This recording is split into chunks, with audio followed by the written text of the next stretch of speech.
Seguimos nosotros en versión beta. Vamos a recibir ahora a nuestro próximo invitado, en este caso un amigo también de la casa. Estamos hablando de Federico Dada. Federico, en este caso como integrante, ¿no?, de Conectados Argentinas. ¿Cómo estás? Bienvenido. Gracias, Carlos, gracias por la invitación. Bueno, primero y principal hablar acerca de lo que tiene que ver con la tecnología, con este nuevo mundo, con este que estamos inmersos, ¿no? Y que obviamente encontramos dificultades. Hay informes bastante alarmantes. En los otros días estuvimos escuchando, por ejemplo, que hay informes que dicen que las mujeres, las niñas en este caso, empiezan a sufrir violencia o acoso dentro de lo que son las redes sociales a partir de los 8 años. Así que la idea de esta entrevista es un poco hablar de esta situación, de ver cómo se puede trabajar, cómo se puede actuar ante estas situaciones. Las tecnologías, Carlos, han llegado como una herramienta de transformación de nuestra sociedad. Digo, estamos asistiendo a una revolución digital que yo también me animo a llamarla una revolución social, porque es una revolución en donde las formas de socialización de las sociedades también están cambiando, están mutando. Hoy nosotros, a través de las tecnologías, entendiéndolas como herramientas de transformación, de oportunidades, de potenciación de habilidades, bueno, digo, hoy es inimaginable pensar en los avances que han tenido en las comunicaciones, en la medicina, en el trabajo, en muchísimos órdenes de la vida. Pero, naturalmente, ¿qué tenemos que decir? Como cuando tenemos una esquina con semáforos, si los autos manejan bien y el semáforo funciona bien, seguramente no va a ocurrir nada. Ahora, ¿qué ocurre si un automovilista cruza un semáforo en rojo, si un peatón no respeta una norma de tránsito? Seguramente puede ocurrir un siniestro, alguna situación en donde nuestra vida o la vida de terceros esté en riesgo. Con las redes sociales, con internet, nos pasa lo mismo. Es decir, hagamos una analogía entre lo que pasa en el espacio analógico y lo que pasa en el espacio digital. Ahí me parece que decir y pasar en limpio el algoritmo no es responsable, ni las tecnologías son responsables, ni las pantallas son responsables de muchas situaciones de riesgo en las que las personas se ven envueltas. Naturalmente, lo que sí tenemos que entender es que somos las personas y sus modos de obrar y las decisiones que toman, las que incurren en actos que están vinculados al delito, a la transgresión de normas, a situaciones que no están puestas en línea con la buena convivencia, con el respeto, y creo que ahí es donde empezamos a advertir cómo estas situaciones de riesgo empiezan a producirse entre personas, ¿no? Los incidentes que se dan en el espacio digital, como muchos tipos de violencia. Bueno, creo que ahí está justamente el punto, porque cuando hablamos de la parte analógica es algo que nosotros conocemos, que sabemos cómo tratar, porque venimos desde ese lado. En cuanto a las tecnologías, los que somos un poco más grandes, los que ya no somos nativos digitales, nos cuesta por ahí todavía relacionarnos y saber cómo desenvolvernos y también cómo proteger a los más vulnerables, en este caso, por ejemplo, a los niños. No tenemos por ahí las nociones básicas de decir, bueno, cómo debo actuar en determinados casos o cómo puedo protegerlos, teniendo en cuenta que no los podés sacar tampoco de la era tecnológica porque ya están ellos inmersos dentro de esta realidad. Sí, nosotros los que tenemos unos cuantos años, antes lo que hacíamos era entrar a internet. Y hoy en día nosotros mismos, las personas ya no es patrimonio de edad, estamos en internet. Y también hay un concepto que me parece que está bueno reordenar, que yo siempre insto y sugiero que repensemos esta categoría de nativos digitales. Sí. Porque también nos ha erosionado mucho la autoridad y ha lesionado mucho. Es un concepto falso, es una palabra o una conceptualización acerca de los jóvenes o los niños y niñas que han nacido y que por ser contemporáneos de la tecnología tienen habilidades desarrolladas innatas para relacionarse con las tecnologías, y eso es falso, porque de alguna manera también nos pone a nosotros en un lugar de menor autoridad, ¿no? Como que los adultos no sabemos tanto y los chicos sí saben. Sí. Y acá hay un tema, muchas veces nos encontramos con chicos por talleres que damos, lógicamente, en colegios. Hace muy poquito hicimos el foro Jóvenes de Pantalla, que fue un espacio de mucha escucha con los chicos, y nos encontramos con que, sí, claro, los chicos están en ese espacio, se mueven en ese espacio, pero hay ciertos recaudos en materia de seguridad digital que no los toman, y ahí es donde tenemos que nosotros fuertemente trabajar. Los adultos, como amigándonos con la tecnología, definitivamente aquellos que no tengan cierta familiaridad, digo, sí, es algo que nosotros proponemos en las charlas para padres. Si amás a tu hijo, si querés realmente que esté bien, digo, vos le podés decir, y le enseñaste cuando era pequeño a cruzar la calle, le enseñaste cuáles son los peligros, le dijiste que en la calle tenga cuidado con si una persona desconocida la aborda. Digo, sabemos que también pueden llegar a casa, cómo tienen que cerrar la casa, es decir, cosas centrales. Bueno, también tenés que ocuparte de enseñarle, y para eso uno tiene que hacer ese camino de aprendizaje, a que se cuide en el espacio digital. Es fundamental hoy que los adultos nos familiaricemos con las tecnologías y sepamos qué es el grooming, qué es el ciberbullying, qué es el sexting, qué es lo que hacen los chicos. Cambiar las preguntas, Carlos, de alguna manera, ¿no? Así como antes hacíamos algunas preguntas respecto del barrio, el club, qué hacía, tus amigos. Totalmente. Bueno, hoy también tenemos que preguntarle, ¿tenés amigos digitales? ¿Te abordó alguien hoy? ¿Tuviste algún contacto que te dijo algo que te incomodó? Digo, me parece que ahí es donde nosotros tenemos que empezar a repensar cómo incluso empezamos a cambiar nuestras formas de crianza de nuestros hijos, ya entendiendo que vivimos en un solo espacio. No se trata de dos espacios, digital, analógico, no, es un solo espacio definitivamente. Bueno, recién hablabas de esto de que están brindando por ahí cursos para padres. ¿Cómo surge esto? ¿Cómo surge un padre que va a buscar la ayuda? ¿En qué momento surge? Porque ya el chico ha tenido alguna contrariedad dentro de Internet, o cómo surge esta necesidad. Mira, hay un dato que nos revela UNICEF en un trabajo que se llama Chicos Conectados de hace unos años, y en donde nos cuenta que 7 de cada 10 chicos ha vivido una experiencia negativa en Internet, es decir, ha vivido una situación de mensajes negativos, discriminatorios, de mensajes sexuales, de imágenes inconvenientes, mensajes de odio, de suicidio, es decir, han vivido algo negativo en Internet. Pero te cuento algo mucho más llamativo, Carlos, y es que de ese porcentaje, 7 de cada 10 acudió a un par, es decir, a un amigo, sí, a una amiga, para contarle esta situación, y no acudió a los padres.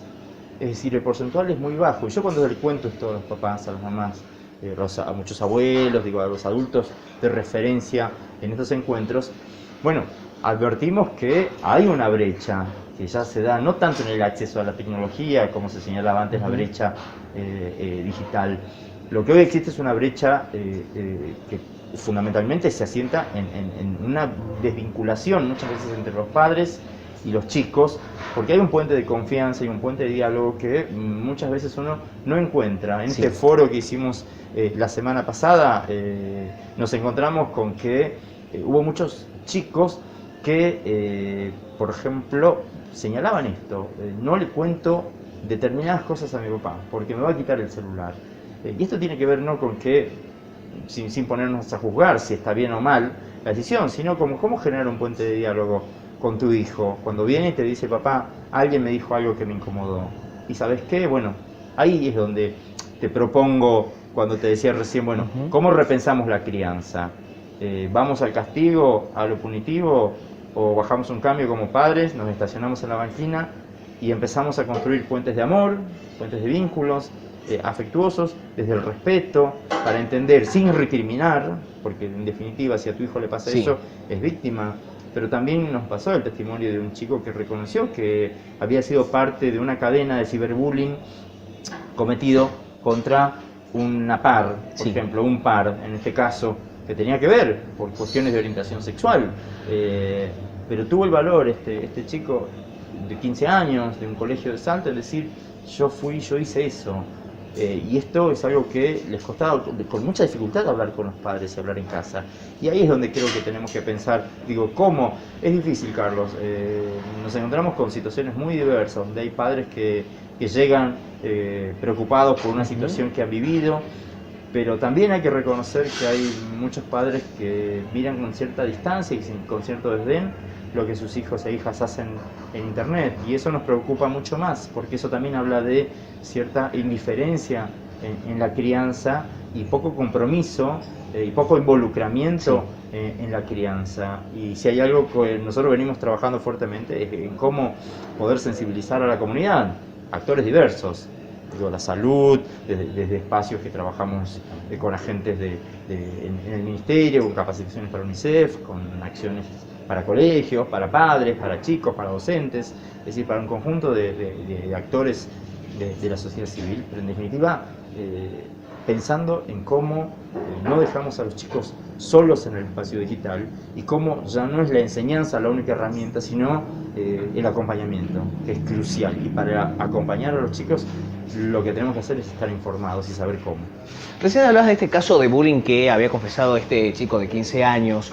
¿Qué pasa con este tema? Porque es muy recurrente, hablamos mucho del tema de bullying dentro de las redes sociales. De ciberbullying, de ¿no? Ciberbullying, De ciberbullying, exactamente. porque... ¿Los chicos se dan cuenta de lo que están haciendo? ¿Tienen real conciencia del afecto que pueden tener en la persona que recibe este acoso dentro de las redes sociales?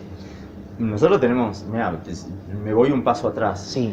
¿Cuánta formación, cuánta educación hemos recibido los adultos, quienes hoy estamos en una acción de educación, sí, en valores, propongo yo siempre a nuestros hijos e hijas? Es decir, no hemos tenido educación emocional, no hemos tenido educación en habilidades sociales, para saber comunicarnos, para ser empáticos, para ser asertivos, para saber decir no, para no seguir a la corriente, para no seguir a la manada, para no, en una determinada situación donde hay uno que se burla de otro compañero, de un par, y hay 4 que siguen, pero también hay espectadores que hacen silencio y que por tanto sí son parte, porque son cómplices, porque generalmente estas situaciones de violencia, de acoso escolar, o particularmente en lo que trabajamos nosotros como puede ser situaciones ya en el plano digital, es decir, una situación de ciberbullying, en donde no hay adultos cerca o monitoreando,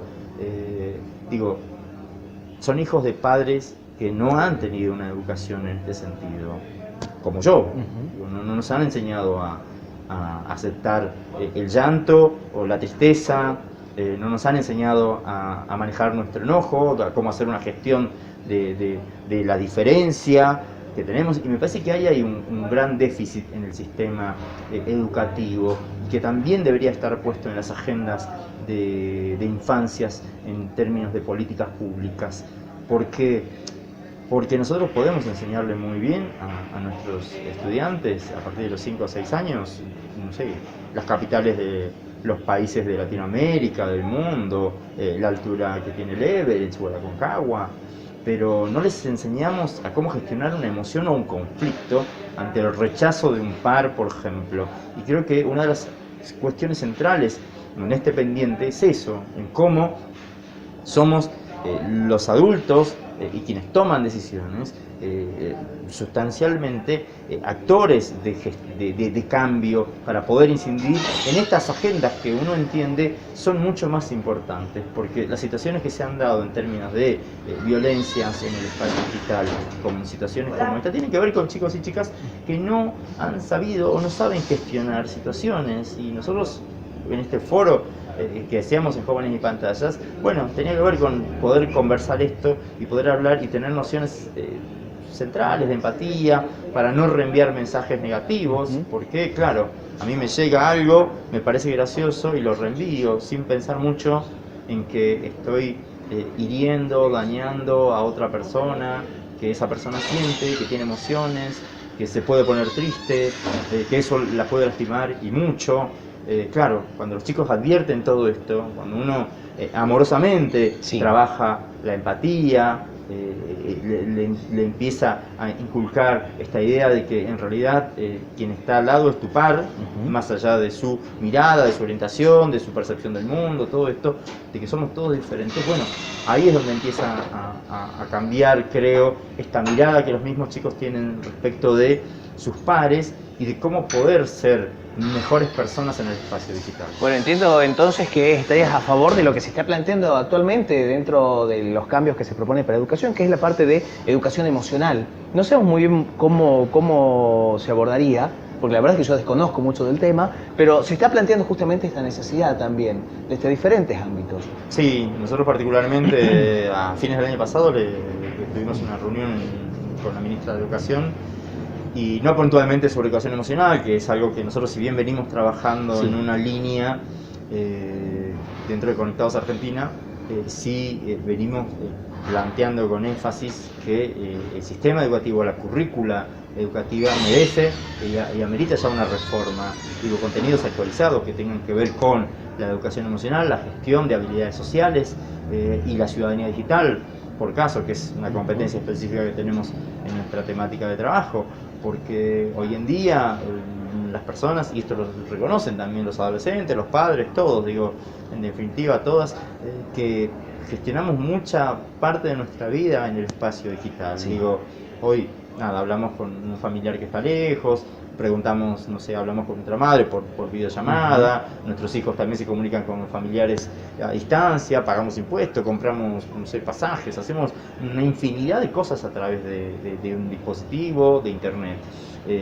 Y para eso, bueno, y a la par existen muchos riesgos, ¿no? El phishing es una modalidad muy usual, muy conocida, muchos salteños son víctimas, pero de modo muy habitual, que puede ser una especie de cuento del tío más sofisticado, Sí. porque te llega un correo electrónico donde te aparece una oferta muy importante y muy buena para viajar al Caribe y participar de un sorteo, y que quizás si cliqueas y si no tuviste ciertos recaudos, y acá hablamos no solamente de medidas de ciberseguridad, sino en cómo potenciamos y fomentamos el pensamiento crítico,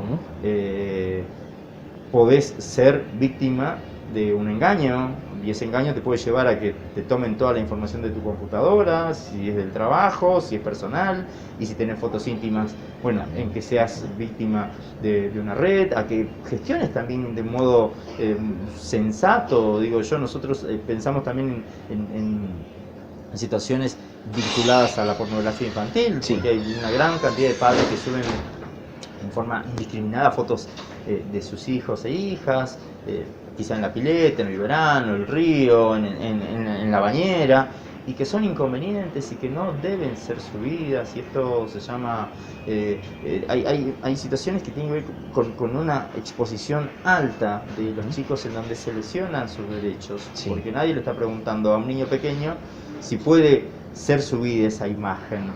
Eso se llama sharenting y es exponer demasiado a tus hijos en redes sociales, y esa imagen puede ser perfectamente tomada por redes de pederastas o de pornografía infantil para ser puestas en sitios. Y esto me parece que es algo que muchos padres lo conversamos siempre. Cuando uno les menciona esto abren los ojos grandes, pero Sí. digo, pero tenés que tener conciencia de que estás marcando la huella digital de tu hijo, de que esa foto va a quedar de por vida, salvo que vos tomes recaudos donde configures toda la privacidad y esa foto solamente la vean sus tíos, sus abuelos, tus hermanos. Pero si no tomas esos recaudos, esas fotos quedan liberadas. Y es lo que estamos encontrando ahora, que ya está pasando en el mundo, todavía en Argentina no, pero sí en otros países donde la tecnología llegó antes, en donde hay muchos adolescentes y jóvenes que han pasado ya los 18 años, donde encuentran toda su vida publicada, y bueno, con litigios contra sus propios padres o con medidas judiciales que tienen que ver con no haber respetado su intimidad, porque quedó toda una infancia publicada en redes sociales, y que tienen que ver con lesiones a derechos de los chicos. Me parece que, volviendo un poco, ciudadanía digital implica pensar en el resguardo de los derechos de los chicos, pero también en la potenciación, digo, la robótica, el pensamiento computacional, la programación, que es el alfabeto ya lo es del presente, Sí. pero que no está introducido en las currículas como tal, y que debe estar, digamos. Entonces, nosotros bailamos la música de otros, o sea, usamos pantallas de modo pasivo, mientras otros países con un notable desarrollo económico vienen trabajando cuestiones específicas desde corta edad con las tecnologías, y esto tiene que ver con cómo también no demonizamos a los dispositivos, y cómo, por ejemplo, podemos generar campamentos tecnológicos para niñas, cómo rompemos la brecha de género en relación al uso de las pantallas, cómo generamos chicos que puedan explotar su creatividad a través de el uso de dispositivos, haciendo animaciones, haciendo fotografías, haciendo música, como conozco chicos que en Salta lo hacen, y no de un modo pasivo, entregándoles solamente el dispositivo gratuitamente para que no nos moleste, como también nos pasa acá, digamos. Y esto me parece que implica reordenar la agenda que tenemos, tanto en casa, pero también en los estados, y también esto aplica también obviamente a las políticas públicas, en donde la tecnología puede estar verdaderamente como una agenda de desarrollo. Bueno, recién estabas diciendo palabras que para muchos pueden sonar como nuevas o extrañas, que sería bueno que por ahí les comentes a la gente que quieren decir, como por ejemplo la palabra grooming. ¿Qué es grooming? El grooming es un proceso de abuso sexual e infantil contra un niño, niña o adolescente, que se da siempre de un adulto hacia un niño o niña. Sí.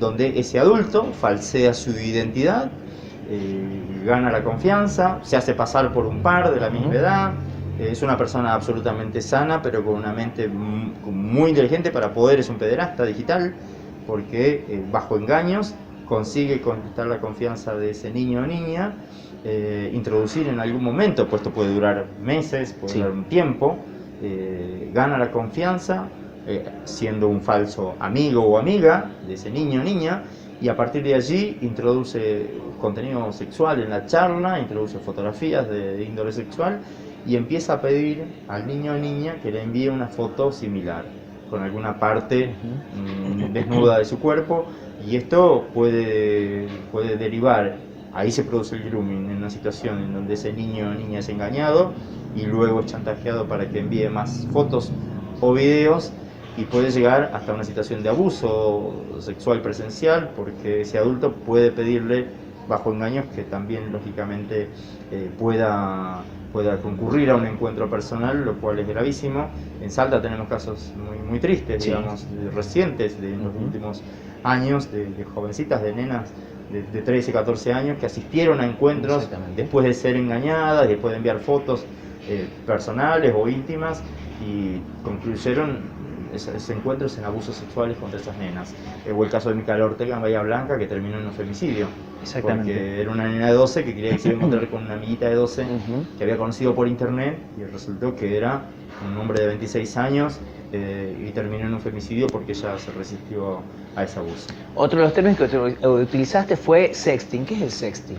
El sexting es una práctica de intercambio de fotografías o videos de carácter íntimo, usual si se quiere, o permitida entre adultos, en donde hay un acuerdo de consentimiento, de confidencialidad. De hecho es un derecho sexual según la Organización Mundial de la Salud, forma parte del desarrollo de las personas en el plano sexual, de libertad, en ese consentimiento.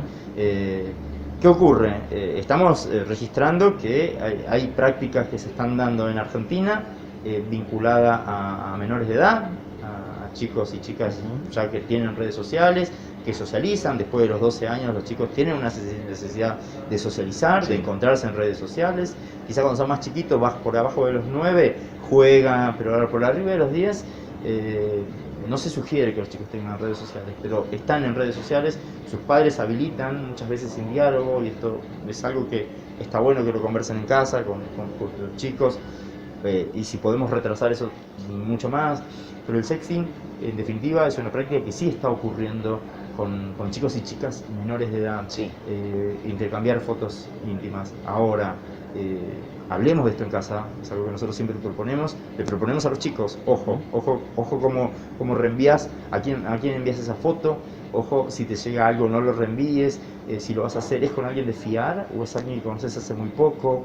Porque esa foto rápidamente puede terminar en el celular de un amigo, de un amigo, de un amigo, de un amigo, o en un grupo, y aquello que era un acuerdo de confidencialidad entre dos personas se rompe, porque quizás ese vínculo no está del todo construido, porque no es una pareja sólida de mucho tiempo, y eso, al ser frágil, se puede romper, y ahí a partir de ahí se empieza a llamar difusión no consentida de imágenes íntimas, que es, no está tipificado en el Código Penal, y esto implica que hay un vacío legal en ese sentido. En Argentina tenemos el caso de una joven riojana y de otra marplatense, o de Mar del Plata, pero ella formoseña. En Entre Ríos también, hay casos que están apareciendo continuamente, es mucho más común de lo que creemos, y hoy el Congreso tiene ese pendiente de poder abordar un proyecto de ley que ha quedado en un cajón desde hace 2 años, que no se trata, no se aborda, pero que tiene que ver también, si uno vuelve, Carlos, a esto de la ciudadanía digital, ¿no? De cómo gestionar nuestra privacidad y nuestros datos personales en el espacio digital. Importantísimo saber hacerlo. Federico, gracias por venir y hablar de todos estos temas. Obviamente, el punto central, que los padres puedan estar acompañando a los hijos y puedan dialogar. Creo que ese es el mensaje central de toda esta conversación. Sí, fundamental, Carlos, algo que está bueno subrayar es eso, y lo importante que es educar con el ejemplo. eduquemos con el ejemplo, porque si no lo hacemos, digo, los chicos te piden coherencia. Los hijos, digo, tenemos que ser Sí. coherentes con nosotros mismos, sobre todo. Y es fundamental que aquello que le pedimos lo hagamos. Y esto también aplica a todos los órdenes de la vida, pero en particular al tema de tecnologías, a que también tengamos hábitos saludables en las tecnologías, a que tengamos cuidado, a que seamos respetuosos, a que si hacemos prácticas de riesgo vinculada a lo digital, bueno, que también lo hagamos con cuidado y sepamos cómo lo estamos haciendo, para que también sepamos transmitirle a los chicos a una edad determinada, donde ya, digo, la autonomía la han conquistado Sí. después de los 13, 14 años, bueno, sepamos no desde un enfoque proteccionista y decirle no, no, no, no, no lo hagas, sino, para, ¿qué vamos a hacer? Bueno, yo te doy la información. La ESI también aplica esto y Sí. tiene que ver con, bueno, con cómo gestionamos nuestra forma de estar en Internet, como en la vida, en el espacio digital, lo más saludablemente posible. Perfecto. Federico Dada, integrante de Conectados Argentina, muchas gracias. Gracias a vos.